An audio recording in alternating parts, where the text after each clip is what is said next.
আল্লাহ রাব্বুল আলামিন বলেন, আতলু আলাইহিম নাবা বনাই আদম বিল হক إذ قربا قربانا فتقبل من أحدهما ولم يتقبل من الآخر قال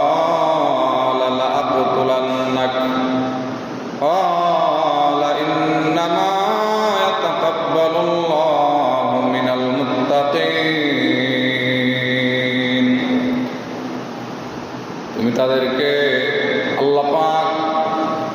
নবীকে জানায় দিলেন, হাবিব আমার, দোস্ত আমার,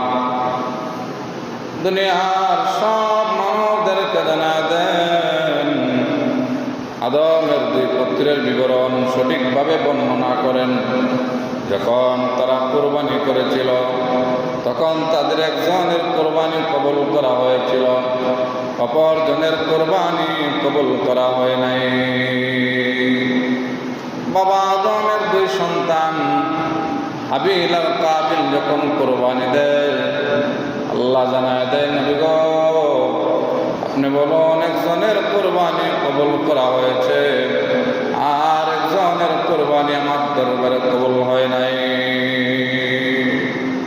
সে বলে